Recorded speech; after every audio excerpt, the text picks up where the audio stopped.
Hello students. आज हम लोग कुछ न्यूमेरिकल्स करेंगे डीसी मोटर पे, क्योंकि डीसी मोटर की जो थ्योरी थी वो सारी चीज़ें हम लोग पढ़ चुके हैं। तो आप कुछ न्यूमेरिकल करेंगे तो उससे आपके जो थ्योरेटिकल कॉन्सेप्ट हैं वो भी सारे क्लियर हो जाएंगे। Now we start with question number 1। तो देखिए, क्वेश्चन नंबर 1 में क्वेश्चन लिखने में मैं आपका टाइम नहीं वेस्ट करूँगा। क्वेश्चन आप सुन लीजिए, नोट कर लीजिए और फिर उसको सॉल्व करते हैं। तो क्वेश्चन नंबर 1 दिया हुआ है, a DC shunt machine connected to a 250 volt supply has an armature resistance including brushes of 0.12 ohm and the resistance of the field circuit is 100 ohm. Find the ratio of the speed as a generator to the speed as a motor. The line current in each case being 80 ampere. तो this is the given question. इसमें क्या क्या दिया हुआ है? इसमें दिया हुआ है आपका कि सप्लाई वोल्टेज जो दिया है V वो दिया है 250 वोल्ट, ठीक है। लाइन करंट दिया है 80 एम्पियर, ठीक है। आर्मेचर रेजिस्टेंस ब्रशेस को मिला के ये दिया है 0.12 ohm. Field the resistance of field circuit मतलब आरएसएस दिया हुआ है 100 ओम, ठीक है। तो अब यहाँ से हम क्या करेंगे कि यहाँ से पहले हम ISS निकाल देते हैं। फील्ड करंट कितनी हो जाएगी? V upon RSH। तो V कितना है? 250 डिवाइडेड बाई RSH कितना है? 100। तो ये आ गया हमारा 2.5 एम्पियर। ये हमारी फील्ड करंट आ गई। अब मान लीजिए इसने कहा है कि हमें स्पीड का रेशियो निकालना है जनरेटर टू मोटर। तो मान लीजिए लेट जनरेटर के लिए हम सफिक्स यूज करते हैं 1 और मोटर के लिए हम सफिक्स यूज करेंगे 2, ठीक है। जैसे N1 मतलब जनरेटर की स्पीड, N2 मतलब मोटर की स्पीड। तो अब हम IA1, ठीक है, आर्मेचर करंट ऑफ जनरेटर, तो ये हो जाएगा IL प्लस ISH। IL कितना दिया? 80 प्लस 2.5, ये कितना हो गया? 82.5 एम्पियर, ये आ गया। फिर E1 हम निकालेंगे। E1 इक्वल टू कितना हो जाएगा? V प्लस IA1 और RA। ये हो गई वैल्यू, हम रख देंगे 250 प्लस 82.5 इंटू 0.12। तो इसको आप कैलकुलेट करेंगे तो ये आएगा 259.9 वोल्ट, ठीक है। ये तो ये किसके लिए हो गया? ये हो गया जनरेटर के लिए, क्योंकि जनरेटर के लिए हमने सफिक्स वर्ब यूज़ किया है, ठीक। अब हम मोटर के लिए निकालेंगे।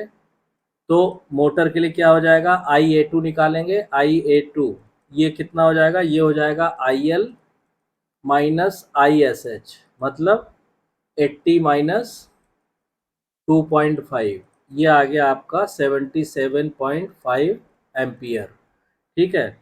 E2 हम निकालेंगे तो E2 कितना हो जाएगा? E2 हो जाएगा V minus IA2 RA।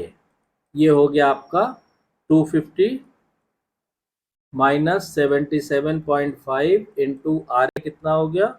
RA हो गया 0.12, ये हो गया 240.7, ठीक है। अब हमें फॉर्मूला मालूम है कि E1 upon E2 is equal to क्या होता है? N1 डिवाइडेड बाई N2, ठीक है। तो अब फील्ड करंट चूंकि दोनों में सेम है, since field current is same, ये दिया हुआ है क्वेश्चन में, फील्ड करंट इज सेम। और फील्ड करंट पे क्या डिपेंड करता है? φ1 और φ2, तो इसलिए φ1 और φ2 इक्वल हो जाएंगे। इक्वल हो जाएंगे तो सीधा सीधा जो इसकी स्पीड का जो रेशियो आएगा N1 अपॉन N2, ये आ जाएगा आपका बराबर E1 अपॉन E2। ये हो गया 259.9 डिवाइडेड बाई 240/7। तो ये स्पीड का रेशियो जनरेटर टू मोटर आ गया 1.0797। ये आ गया आपका आंसर, ठीक है। तो ये हो गया आपका क्वेश्चन नंबर 1। अब नेक्स्ट क्वेश्चन हम लोग ट्राई करते हैं, क्वेश्चन नंबर 2। इसमें देखिए क्या दिया हुआ है। पहले क्वेश्चन नंबर 2 आप सुन लीजिए, फिर उसके बाद उसका सॉल्यूशन शुरू करते हैं। क्वेश्चन नंबर 2 में क्या दिया है, the armature resistance of A 200 volt shunt motor is 0.4 ohm and no load current is 2 ampere. When loaded and taking an armature current of 50 ampere, the speed is 1200 rpm. Find approximately the no load speed. यानी अब हमें no load speed निकालनी है। तो इसमें क्या क्या given है पहले वो लिखिए। तो इसमें आपका E0 हम निकालेंगे तो E0 बराबर क्या हो जाएगा, V minus I A zero R zero. ठीक, तो ये हो गया 200 माइनस 2 इंटू 0.4, ये आ जाएगा 199.2 वोल्ट, ये आ गया। अब उसके बाद E0 के बाद हम क्या कैलकुलेट कर देंगे, E1 हो जाएगा हमारा V minus I A one R A, मतलब 200 माइनस 50 इंटू 0.4, ये आ जाएगा हमारा 180 वोल्ट। ठीक है, अब हमें मालूम है कि फिर वही formula N1 upon N2 is equal to क्या होता है, ये N1 अपॉन N2 क्या N0 है ना यहाँ पे, तो N1 अपॉन N0। ठीक है, तो यहाँ पे लिखेंगे N1 upon N0 is equal to आ जाएगा हमारा E1 upon E0 into 50 upon 51। ठीक है, अब चूंकि शंट मोटर के लिए क्या होता है, फॉर ए शंट मोटर चूंकि फील्ड करंट सेम होती है इसलिए फाई भी सेम होगा, तो 51 इज इक्वल टू 50। ठीक, तो सीधा सीधा हमारा आ गया N0 की वैल्यू निकालेंगे तो N0 बराबर आ जाएगा E0 upon E1 into N1। अब इनकी आप वैल्यू रख दीजिए 199.2 इंटू 1200 डिवाइडेड बाई 180। ठीक है, तो ये आ जाएगा आपका कैलकुलेट करके 1328 आरपीएम, ये हो जाएगा आंसर। ठीक है, तो इस तरह से ये ज़्यादा टफ न्यूमेरिकल नहीं होते हैं, सीधे आपके फॉर्मूला बेस्ड है। इनको आप अगर आपको फॉर्मूले क्लियर है, पीछे आपने थ्योरी के लेक्चर सब किए हुए हैं, तो आपको इन क्वेश्चंस को करने में कोई प्रॉब्लम नहीं आएगी। अब चलिए नेक्स्ट क्वेश्चन करते हैं। नेक्स्ट क्वेश्चन में इसमें क्या दिया हुआ है, नेक्स्ट क्वेश्चन आप सुनिए कि इसमें दिया हुआ है a shunt generator delivers,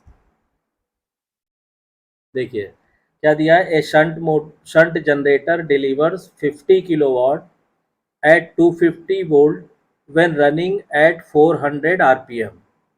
The armature and field resistance are 0.02 ohm and 50 ohm respectively. Calculate the speed of the machine when running as a shunt motor and taking 50 kilowatt input at 250 volt. आगे इसमें दिया है allow 1 volt पर brush for contact drop. तो ये data जो है आपके क्वेश्चंस में दिया हुआ है। अब इसको जब हम करेंगे तो मान लीजिए जब एज जनरेटर काम कर रही है मशीन, ऐसे आप समझिए एज जनरेटर, तो जनरेटर के लिए जब आप कैलकुलेशन करेंगे तो पहले आप लोड करंट निकालेंगे।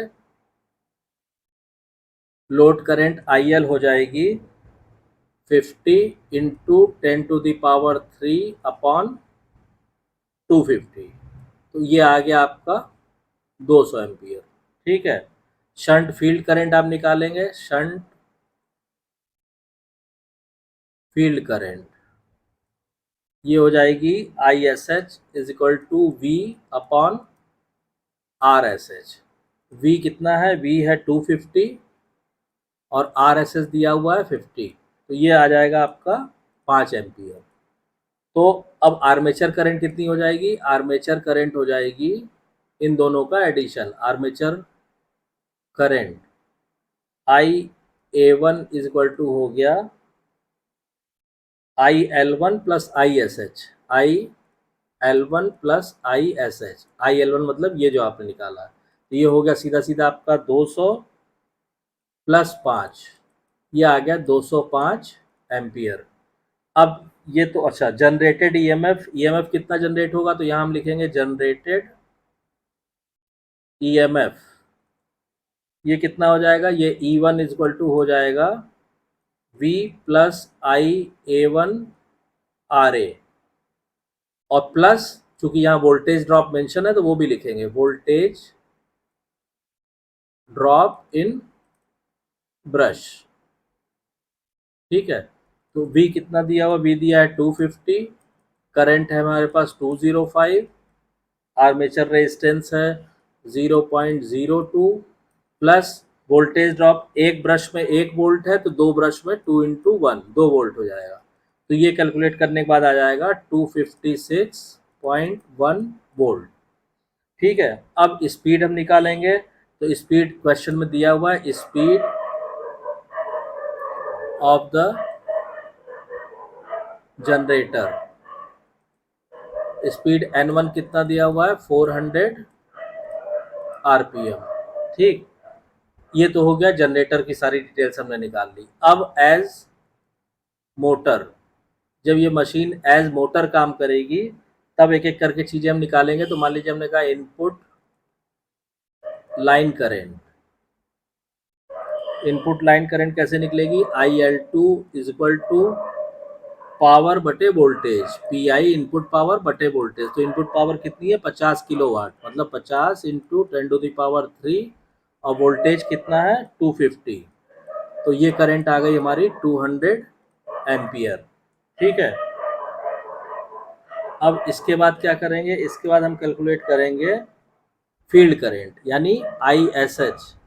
ISH कितना हो जाएगा, V/RSH। V कितना दिया हुआ है क्वेश्चन में 250, R दिया हुआ है 50, तो ये आ गया कितना 5 एम्पियर। तो अब आर्मेचर करंट कितनी हो जाएगी, यहाँ पे हम लिख भी सकते हैं आर्मेचर करंट मोटर के केस में कितनी हो जाएगी, IA2 इज इक्वल टू हो गया IL2 जो अभी हमने निकाला था माइनस ISH, मतलब 200 माइनस 5 195 एम्पियर। ठीक है, EMF कितना, E2 बराबर हो जाएगा V minus IA2 R, RA और माइनस ब्रश का ड्रॉप, ब्रश ड्रॉप। तो सारी वैल्यूज रख देंगे, ये हो जाएगा 250 माइनस 195 इंटू 0.02 माइनस 2 × 1। इसको आप कैलकुलेट करेंगे तो आएगा 244.1 वोल्ट। अब speed N2/N1 is equal to क्या होगा, हमें मालूम है कि E2/E1 इंटू 1/φ2 ये होगा। और चूंकि सिंथ शंट मोटर है तो क्या होगा, फील्ड करंट जो है कांस्टेंट है, तो यहाँ हम लिख देंगे since the field current is constant, तो φ1 इज इक्वल टू हो गया φ2। तो यहाँ से सीधा सीधा फिर निकल आएगा N2 जो निकलेगा, इसलिए N2 is equal to E2/E1 into N1। ये हो गया 244.1 डिवाइडेड बाई 256.1 इंटू 400, ये कितना आ गया 381.3 रिवॉल्यूशन पर मिनट RPM। ये हो गया हमारा आंसर। तो देखिए, अगर इसमें आपके कॉन्सेप्ट क्लियर है, अगर आपने पीछे थ्योरी के जो वीडियो लेक्चर्स हैं वो अगर आपने समझ के किया हुआ है तो आपको इन न्यूमेरिकल्स को करने में कोई दिक्कत नहीं आएगी। और कोई पर्टिकुलर न्यूमेरिकल है जो नहीं हो रहा है या कोई कॉन्सेप्ट है जो नहीं क्लियर हो रहा है तो आप उसको जो है कमेंट लाइन में कमेंट करके पूछिए या मेरे को बताइए, तो उसको मैं आपको एक सेपरेट वीडियो उस पर बना के डाल दूँगा। तो आई होप कि आपको न्यूमेरिकल्स क्लियर हो गए होंगे और आपको वीडियो कंटेंट पसंद आया होगा। अगर वीडियो कंटेंट पसंद आया तो प्लीज़ वीडियो को शेयर कीजिए, लाइक कीजिए, चैनल को सब्सक्राइब कीजिए और नोटिफिकेशन बेल को ऑन कर दीजिए ताकि जब भी कोई नई वीडियो डाली जाए चैनल पे उसकी इन्फॉर्मेशन आपको तुरंत मिल जाए। Thank you.